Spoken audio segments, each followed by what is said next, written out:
Hello दोस्तों, मैं हूँ राकेश कुमार। आपके अपने YouTube channel union teaching centre में आपका स्वागत है। आज हम लोग देखेंगे नेक्स्ट मैंने पार्ट। इससे पहले जो आदमी नहीं देखेंगे वो सबसे पहले वो जाकर देखे, उसके बाद ही अपना ये इसको ख़त्म करने के बाद कम से कम उसको देख लीजिएगा, ठीक है।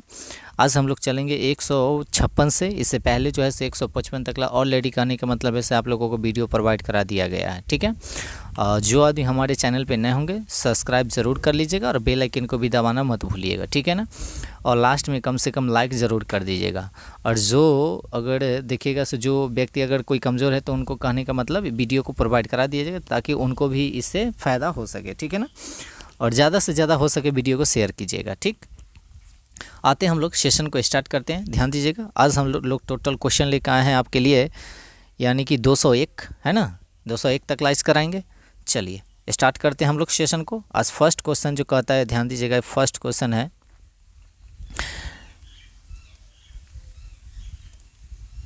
चलिए क्वेश्चन नंबर फर्स्ट क्या कहता है। मनुष्य की जो कोशिका होती है, ध्यान रखिएगा, मनुष्य की कोशिका के केंद्रक में कितने जोड़े गुणसूत्र पाए जाते हैं, ठीक है ना। क्वेश्चन को अच्छे से समझिएगा। और एक बात और, सभी आदमी कॉपी लेकर बैठेगा और कलम, और कितना आपका स्कोरिंग होता है वो कम से कम ज़रूर कमेंट में आप क्या कीजिएगा, कमेंट कीजिएगा सर हमारा इतना स्कोरिंग हुआ, मेरा इतना स्कोरिंग हुआ। सभी अपने अपना स्कोरिंग अपना बताइएगा, ठीक है ना। चलिए तो फर्स्ट नंबर क्वेश्चन क्या कहता है, मनुष्य की कोशिका में केंद्रक में कितने जोड़े गुणसूत्र पाए जाते हैं। तो याद रखिएगा, यह जो पाए जाते हैं 23 जोड़े, कितने हो जाएंगे, 23 जोड़े। ऑप्शन नंबर क्या हो जाएगा, बी के साथ जाएंगे। अगर सोचे संख्या की बात अगर कहेगा सर गुणसूत्रों की संख्या कितनी होती है मनुष्य में, तो 46 होती है, ठीक है ना। इस बात को आप याद रखिएगा। चलिए उसके बाद चलते हैं क्वेश्चन नंबर नेक्स्ट क्या कहता है, ध्यान दीजिएगा। क्वेश्चन नंबर नेक्स्ट क्या है,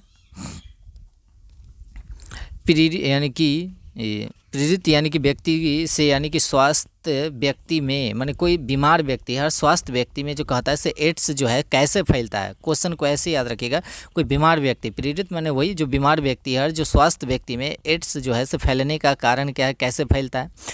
तो भोजन न साझा करने से, या कंघी साझा करने से, या मच्छर के काटने से, या कहेगा कथी खून चढ़ाने से। तो इसका सही जवाब जो होगा, ध्यान रखिएगा, ऑप्शन नंबर किसके साथ जाएंगे, तो डी के साथ जाएंगे, ऑप्शन नंबर डी, ठीक है। अगर डी नहीं रहेगा तो मच्छर के भी काटने से होती है, इस बात को भी आप याद रखिए। बाकी यहाँ पर जो आंसर मारिएगा आप क्या मारिएगा, ऑप्शन नंबर डी आपका राइट आंसर। परफेक्ट जो कहने का मतलब है से ज़्यादा प्रभावित जो होता है से खून चढ़ाने से होता है, ऑप्शन नंबर डी के साथ जाएंगे, ठीक है ना।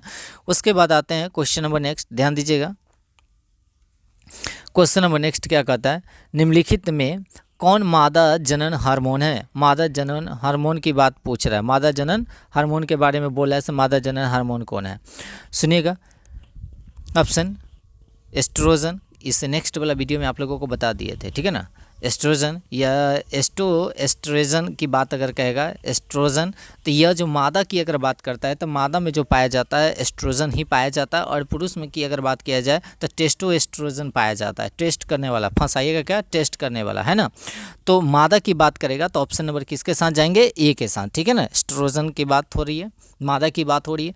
पीयूष ग्रंथि के बारे में तो सभी आदमी जानते हैं, सो मस्तिष्क में माने पाया जाता है पीयूष ग्रंथि, यानी कि जिसको हम लोग मास्टर ग्रंथि के नाम से भी जाना जाता है, ठीक है ना। पीयूष ग्रंथि को हम लोग क्या कहेंगे, मास्टर ग्रंथि भी कहते हैं, ठीक है। आगे सबसे छोटी ग्रंथि होती है पीयूष ग्रंथि, इस बात को भी आप याद रखिएगा, ठीक है ना। अब कहता है क्वेश्चन नंबर नेक्स्ट, जन्म लेने वाले यानी कि शिशु के लिंग निर्धारण के लिए जिम्मेदार कोशिका की यानी कि संरचना को हम लोग क्या कहते हैं, तो गुणसूत्र कहते हैं। क्या कहते हैं, गुणसूत्र, यानी कि ऑप्शन नंबर क्या हो जाएगा, डी। इस बात को भी आप याद रखिएगा, क्या जो कोई भी अगर लिंग निर्धारण जो होता है वह पुरुष पर जिम्मेवार होता है, पुरुष के गुणसूत्र पर ही जिम्मेवार होता है, इस बात को भी याद रखिएगा। क्यों, क्योंकि मादा में जो होता है इसे एक्स होता है और पुरुष में जो होता है XY होता है। तो ऑलरेडी कहने का मतलब है एक्स उसमें रहता है, तो पुरुष वाला अगर एक्स से जाएगा तो स्त्री, और इसी का अगर Y चला जाएगा तो क्या पुरुष जन्म लेगा, इस बात को याद रखिएगा, ठीक है ना। चलिए क्वेश्चन नंबर नेक्स्ट की ओर हम लोग चलते हैं, बढ़ते हैं आगे। क्वेश्चन कहता है यानी कि किशोरावस्था की उम्र क्या होती है। किशोरावस्था की उम्र जो होती है इसे क्या होती है, 0 से 6 होती है, 6 से 10 होती है, 11 से 19 होती है, इनमें से कोई नहीं होती है। तो यह जो हो जाएगा 11 से 19 वर्ष हो जाती है, ठीक है ना। 11 से कितना हो जाएगी, 19 वर्ष, इस बात को याद रखिएगा। 11 से कितना हो जाएगा, 19 वर्ष, ठीक है। 11 से कितना हो जाएगा, 19 वर्ष, ठीक है। चलिए, तो इसका ऑप्शन की अगर बात किया जाए तो ऑप्शन नंबर क्या हो जाएगा, सी आपका राइट आंसर होगा। ऑप्शन नंबर सी आपका राइट आंसर होगा। उसके बाद आगे चलते हैं। हाँ देखिएगा, इसमें 4 अवस्था होती है। एक आपकी शैशवावस्था होगी, एक आपकी होगा बाल अवस्था होगी, एक आपका किशोरावस्था होती है, एक प्रौढ़ावस्था होती है। इस बात को याद रखिएगा। अब कहेगा सर शैशवावस्था कितना से कितना होता है, तो 0 से 5 वर्ष तक की अवस्था को हम लोग शैशवावस्था कहते हैं। उसके बाद 6 वर्ष से 11 हो या 12 हो उसको हम लोग बाल अवस्था कहते हैं। उसके बाद 11 से 19 हो या 18 हो उस अवस्था को हम लोग किशोरावस्था कहते हैं। उसके बाद 18 के बाद हो या 19 के बाद माने जो भी अवस्था होते हैं उसको हम लोग क्या कहते हैं, प्रौढ़ावस्था कहते हैं। इस बात को भी आप ध्यान रखिएगा। हो सके कौन एग्जाम में पूछ दे, किशोरा न पूछ कर बाल ही अवस्था पूछ दे, हो सके शैशवा ही अवस्था पूछ दे, है ना। तो इस बात को हमेशा याद रखिएगा, ठीक है। इसका सही आंसर होगा ऑप्शन नंबर सी आपका राइट आंसर। अब कहता है स्त्रियों में होने वाले मासिक चक्र का समान अवधि क्या होती है, 22 दिन, 35 दिन, 14 दिन, 28 दिन। तो इसका राइट जो आंसर होगा आपका ऑप्शन नंबर डी यानी कि 28 दिन होगा, ठीक है। चलिए आगे चलते हैं, क्वेश्चन पे ध्यान दीजिएगा। क्वेश्चन नंबर नेक्स्ट क्या कहता है, कितने उम्र तक को यानी कि शैशवा अवस्था कहा जाता है। देखिए आ गया ना, अभी थोड़ा देर पहले आप लोगों को बताए थे। तो शैशवा अवस्था जो बोला जाता है, याद रखिएगा 0 से 4 वर्ष तक ला दे दे या तो 0 से 5 वर्ष तक ला कहा जाता है, बाकी 5 वर्ष से छोटा ही मारिएगा। ऑप्शन नंबर किसके साथ जाएंगे, ए के साथ। 0 से 4 वर्ष की अवस्था को हम लोग क्या कहेंगे, शैशवा अवस्था कहते हैं, है ना, शैशवा अवस्था कहेंगे। क्वेश्चन नंबर नेक्स्ट क्या कहता है, निम्नलिखित में से कौन सा आहार किशोर के लिए सर्वोत्तम होता है, जो किशोर अवस्था होता है उसके लिए। तो रोटी, दाल और सब्जी जो होता है सर्वोत्तम होता है। इस बात को याद रखिएगा। बल्कि इन्हें से चिप्स देंगे, कोक माने देंगे, केक देंगे, ये सब नहीं देंगे, बर्गर देंगे, फलना देंगे, है ना। शाकाहारी या चिप्स ये सब कुछ नहीं दिया जाता है। सबसे उत्तम जो आहार जो होता है उसको रोटी, दाल और सब्जी दिया जाता है। ऑप्शन नंबर किसके साथ जाएंगे, बी के साथ, ठीक है।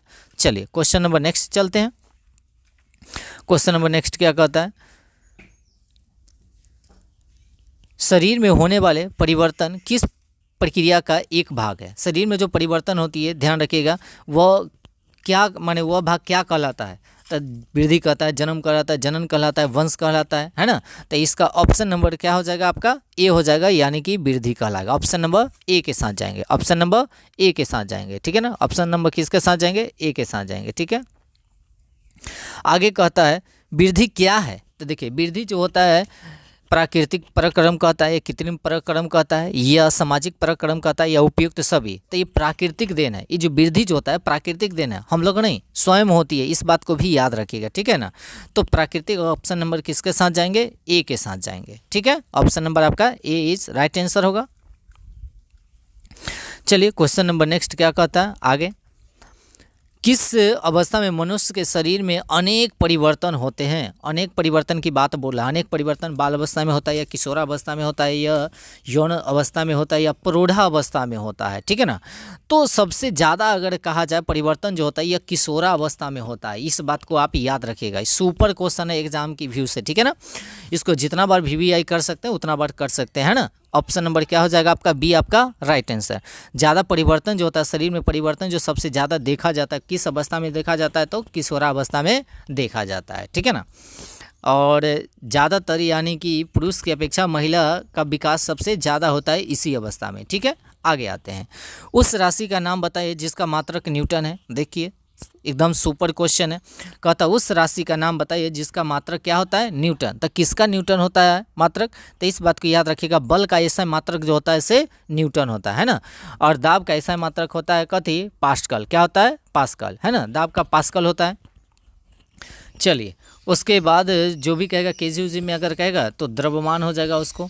तो याद रखिएगा दाब का ऐसा मतलब क्या होता है, पास्कल। अगर कहेगा से दाब किसे कहते हैं, तो प्रति एकांक क्षेत्रफल पर लगने वाले बल को हम लोग क्या कहते हैं, दाब कहते हैं। और बल किसको कहा जाता है, जब कोई वस्तु को यानी बल लगाकर उसको स्थिति को परिवर्तन करते हैं उसको बल कहते हैं ना। तो ऐसे भी बोल सकते हैं बल वह भौतिक राशि है जो किसी वस्तु को परिवर्तन लाता है या लाने का चेष्टा करता है, उसे हम लोग क्या कहते हैं, बल कहते हैं। क्या कहते हैं, बल कहते हैं, ठीक है ना। बल का ऐसा मात्रा क्या होता है, न्यूटन। इस बात को भी आप याद रखिएगा, ठीक है।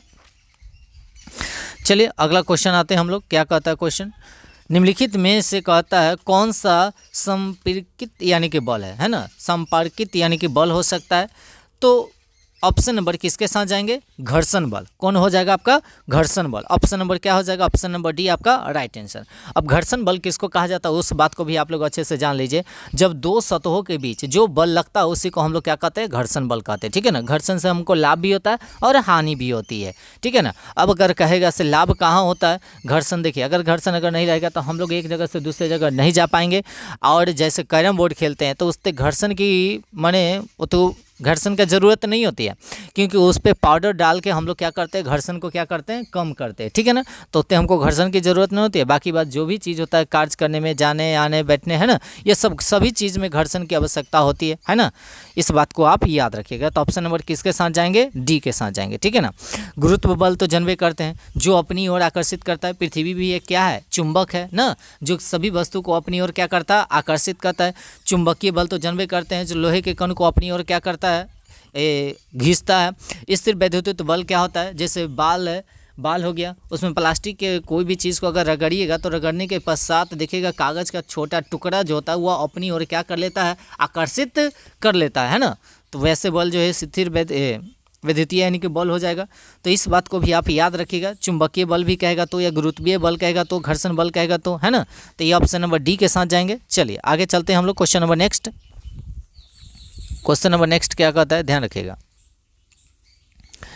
अगला क्वेश्चन क्या है, कुएं। अगला क्वेश्चन कह रहा है कुएं से पानी खींचना कैसा बल है, कुएं से पानी खींचना कैसा बल है।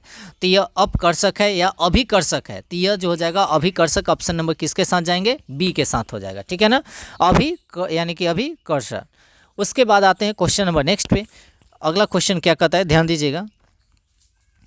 जो पृथ्वी प्रत्येक वस्तु को अपनी ओर आकर्षित करती है। अभी थोड़ा देर पहले आप लोगों को इस डिफिनेशन को बताएं। ठीक है ना, पृथ्वी जो होता है प्रत्येक वस्तु को अपनी ओर आकर्षित करता है।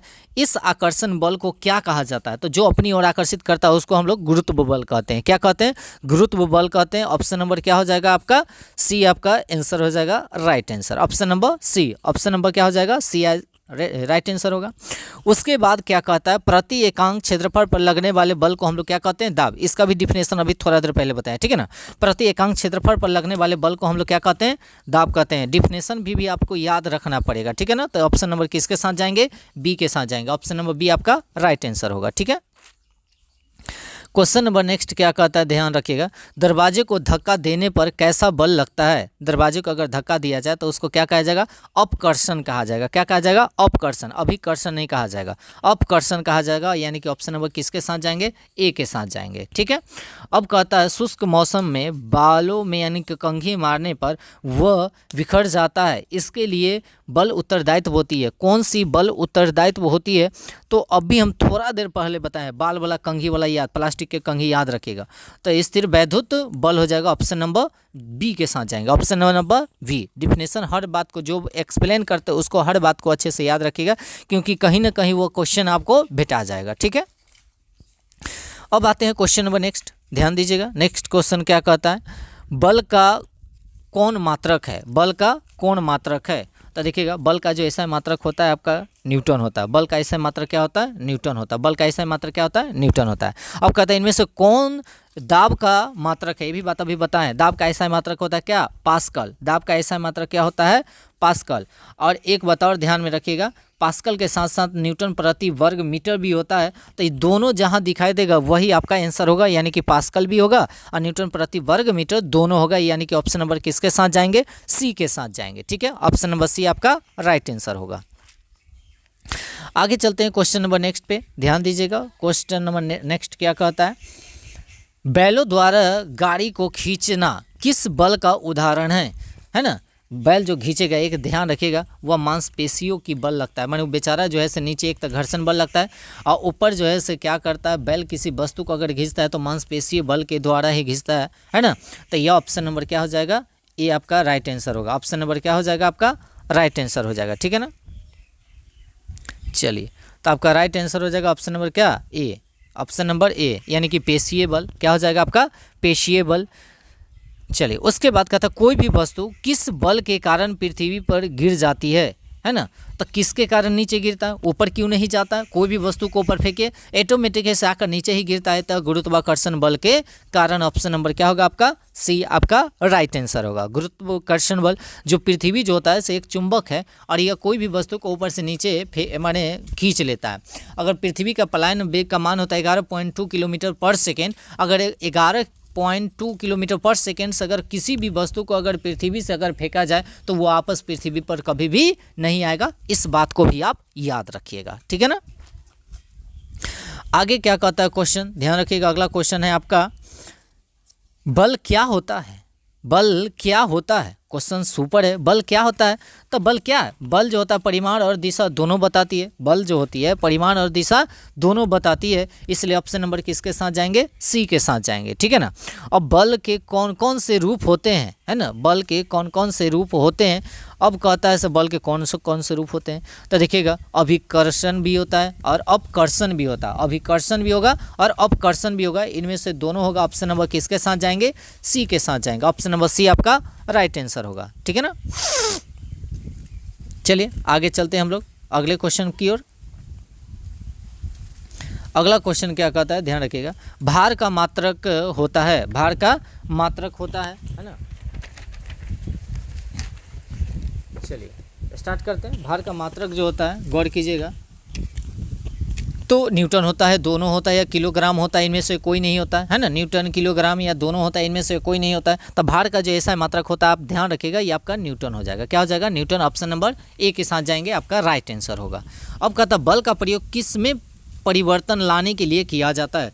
किस वस्तु को परिवर्तन लाने के लिए किया जाता है बल का प्रयोग? देखिएगा, वस्तु के गति में या कार्य में या क्रिया में या ए और बी कहता है दोनों में या इनमें से कोई नहीं। तो इसका सही जो जवाब होगा वस्तु की गति में भी और कार्य में भी। तो इसका ऑप्शन नंबर किसके साथ जाएंगे? सी के साथ जाएंगे। ऑप्शन नंबर आपका सी आपका राइट आंसर होगा, ठीक है ना। चलिए उसके बाद आगे चलते हैं, ध्यान दीजिएगा। अगला क्वेश्चन क्या कहता है, तरल घर्षण, कौन घर्षण है आपका? तरल घर्षण को कम करने की सही माने आकृति क्या होती है? माने तरल घर्षण कब होगा? तो याद रखिएगा, आयताकार होगा या वर्गाकार होगा या सरल रेखा होगा, वृत्तीय होगा। तो सबसे कम जो होता है वह वृत्ताकार पर होता है घर्षण, इस बात को भी याद रखिएगा। सुपर क्वेश्चन है ये, ठीक है।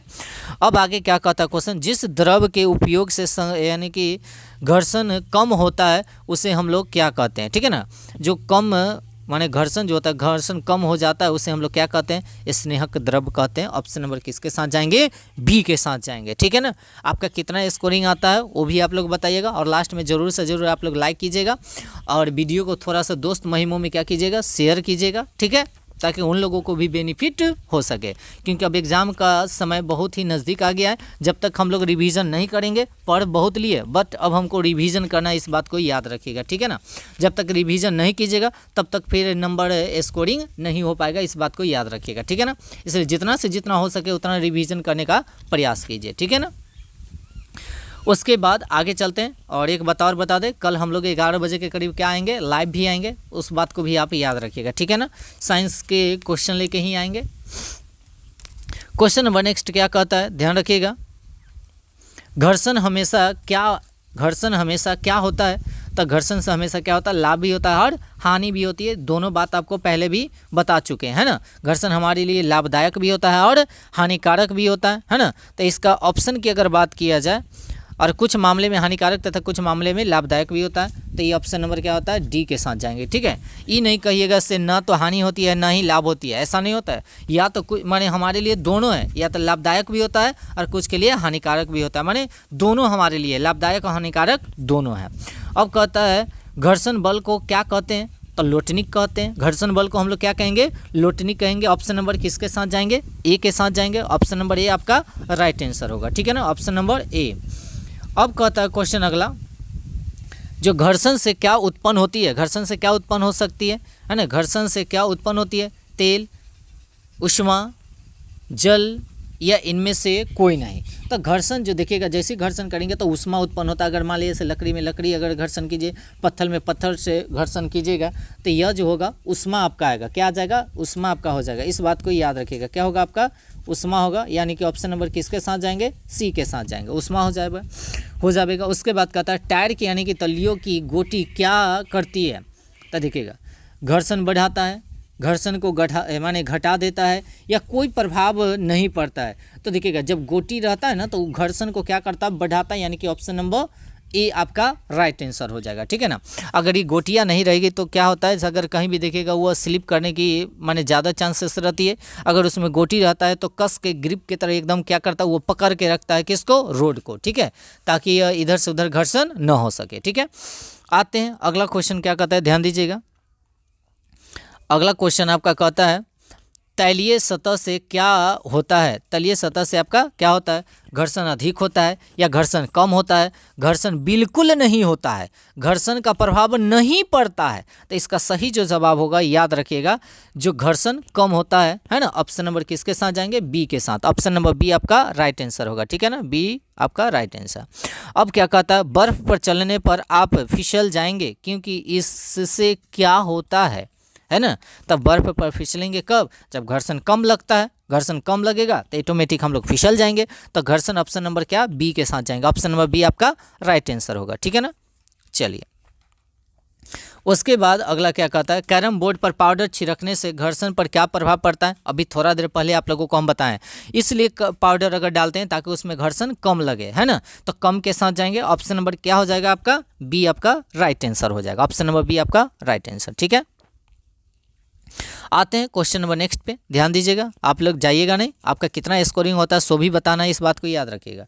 क्या कहता है क्वेश्चन, कौन से यानी कि ये वाहनों को यानी कि टायर यानी कि खांचेदार होता, ज़्यादा उसमें गोटियाँ होती है, कार के, ट्रकों के या यानी कि बुलडोजरों के। तो सबसे ज़्यादा जो होती है कहा जाए अथी जो होता है कांटेदार जो होती है ना, वह बुलडोजरों की होती है। ऑप्शन नंबर किसके साथ जाएंगे? सी के साथ जाएंगे। सबसे ज़्यादा की बात हो रही है। ठीक है ना, होता तो सभी में है, अगर नहीं होगा तो वह एक जगह से दूसरी जगह जाने में ज़्यादा ही प्रॉब्लम क्रिएट करेगी, है ना। बाकी सबसे ज़्यादा जो होता है वह बुलडोजरों में होता है। ठीक है ना, इस बात को याद रखिएगा।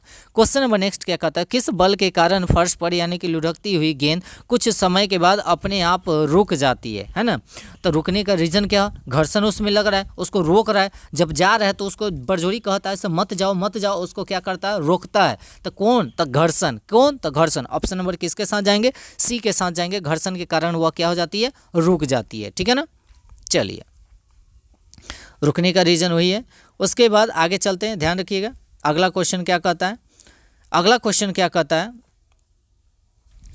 जो घर्षण के कारण कौन सी वस्तुएं घिस जाती है ना, घिस जाती है। तो फेंस, जूते की सोल, वॉल या उपयुक्त सभी। तो घिंच जो जाएगा घिसा जो जाएगा, सब घिंचाएगा। यानी कि ऑप्शन नंबर किसके साथ जाएंगे? डी के साथ। ऑप्शन नंबर डी आपका राइट आंसर। सभी का सोल जो होता है यानी कि घिसा जाता है घर्षण के कारण, या घर्षण के कारण वस्तुएं घिस जाती है। कहते तरल में कौन गति कर सकता है? देखिएगा, मछलियाँ कर सकती है, हाँ जी कर सकती है। पक्षी, हाँ बहुत सारे पक्षी ऐसे करती है। तो इसके साथ क्या जाएंगे? ऑप्शन नंबर सी के जाएंगे। ऑप्शन नंबर सी आपका राइट आंसर, मछली और पक्षी दोनों होगी। ठीक है, चलिए आगे चलते हैं क्वेश्चन नंबर नेक्स्ट पे। घर्षण बल किस प्रकार यानी कि वस्तु या निर्भर करता है? घर्षण बल किस पर यानी कि निर्भर करता है? तो निर्भर किस पे करेगा? वस्तु की आकृति पर, या तरल की प्रकृति पर, या वस्तु की आकृति और तरल दोनों पर, या कोई नहीं। तो इसका सही जवाब जो होगा सी होगा, दोनों पर करेगा। यानी कि आकृति पर भी करेगा और तरल की प्रकृति पर भी करेगा। ऑप्शन नंबर किसके साथ जाएंगे? सी के साथ जाएंगे। ऑप्शन नंबर सी आपका राइट आंसर होगा। अगला क्या क्वेश्चन कहता है, ध्यान दीजिएगा। अगला क्वेश्चन आपका हो जाएगा, कहता जब एक वस्तु को किसी दूसरे वस्तु के पृष्ठ पर यानी कि लुढ़कती है तो उसकी गति के प्रतिरोध को क्या कहा जाता है ना। प्रतिरोध यानी कि घर्षण, घर्षण है ना हुआ, तो घर्षण को हम लोग क्या कहेंगे? लोटनिक घर्षण कहते हैं। क्या कहेंगे? लोटनिक घर्षण कहेंगे। ऑप्शन नंबर किसके साथ जाएंगे? ए के साथ जाएंगे। ऑप्शन नंबर ए आपका राइट आंसर होगा। ठीक है ना, चलिए आगे चलते हैं। अगला क्वेश्चन क्या कहता है ना, जब एक दूसरे से के संपर्क में आए हुए यानी कि पृष्ठ अपेक्षित गति करे या गति करने की प्रवृत्ति रखे तो घर्षण बल क्या कहलाती है, या बल क्या होते हैं, है ना, तो क्या होंगे, ध्यान रखिएगा, यह जो होगा केवल तभी कार्य करती है तब वस्तु की ठोस हो, है ना। उसके बाद केवल तभी कार्य करता है जब दोनों वस्तुओं में से एक वस्तु क्या हो, द्रव हो। कहता है केवल तभी कार्य करता है ना, केवल रहनी चाहिए, उसको मिस प्रिंटिंग हो गया, इस बात को ध्यान रखिएगा यहाँ पे, ठीक है ना। जब दोनों वस्तुओं में से एक वस्तु गैसीय हो, इस पर निर्भर नहीं करता है कि वस्तु ठोस हो, द्रव हो या गैस हो, ठीक है। तो घर्षण ई नहीं देखता है से ठोस है, द्रव है या गैस है, यानी कि ऑप्शन नंबर किसके साथ जाएंगे, डी के साथ जाएंगे। आपका डी आपका राइट आंसर होगा, ठीक है ना। चलिए उसके बाद आगे चलते हैं, क्वेश्चन नंबर नेक्स्ट क्या कहता है, क्वेश्चन 91 यानी कि 198 आ गए हम लोग क्वेश्चन, ठीक है। अब आते हैं क्वेश्चन क्या कहता है, यदि हम दरवाजों के यानी कि कब्जे पर तेल लगा दे तो घर्षण पर क्या प्रभाव पड़ेगा, है ना। तो जैसे तेल लगाएंगे तो घर्षण जो उसमें होगा वह कम जाएगा, घर्षण क्या हो जाता है, कम जाता है, आराम से किमाड़ी क्या होता है या दरवाजा आसानी से लग जाता है ना। तो ऑप्शन नंबर किसके साथ जाएंगे, बी के साथ जाएंगे, ऑप्शन नंबर बी आपका राइट आंसर होगा, ऑप्शन नंबर बी। अब कहता है ध्वनि संचरित तो हो सकती है ना। तो ध्वनि संचरण जो होती है, एक बात ध्यान रखिएगा, ध्वनि संचरण होने के लिए माध्यम की ज़रूरत होती है ना। क्या चीज़ की ज़रूरत होती है, माध्यम की ज़रूरत होती है। तो यानी कि ठोस, द्रव और गैस तीनों में कहने का मतलब है ध्वनि का संचरण किया जा सकता है, ठोस में भी। हाँ, अगर सबसे ज़्यादा कहता है सबसे ज़्यादा ध्वनि संचरण किस में होगी, तो ठोस में, कथी में, ठोस में, इस बात को भी याद रखिएगा, ठीक है ना। तो इसका आंसर जो होगा तीनों में हो जाएगा, ठोस, द्रव और गैस तीनों में हो जाएगा, ठीक है। चलिए क्वेश्चन नंबर नेक्स्ट क्या कहता है आगे, अप्रिय ध्वनि को क्या कहा जाता है ना। अप्रिय जो हमको कहने का मतलब अच्छा नहीं लगता है, जिसको ध्वनि प्रदूषण कहते हैं। ध्वनि प्रदूषण किसको कहा जाएगा, जो कहने का मतलब है से हमारे कान को सुनने में अच्छा नहीं लगता, उसको ध्वनि प्रदूषण कहते हैं। तो ये इसका हो जाएगा आंसर क्या, शोर। क्या हो जाएगा आपका, शोर आपका राइट आंसर हो जाएगा, ऑप्शन नंबर बी। अब कहता है आवर्तकाल का मात्रक जो होता है, मात्रक जो होता है से क्या होता है, सेकेंड होता है। क्या होता है, सेकेंड, ऑप्शन नंबर क्या होगा, सी आपका राइट आंसर होगा, ठीक है ना। तो आज के लिए इतना ही रहने देते हैं, और आप लोगों का कितना आंसर मैंने आया, सही हुआ, उसको थोड़ा सा कमेंट बॉक्स में आप क्या कीजिएगा, टाइप करके भेज दीजिएगा, सो पता चल जाएगा से कितना आप लोगों का स्कोरिंग आ रहा है ना 50 में।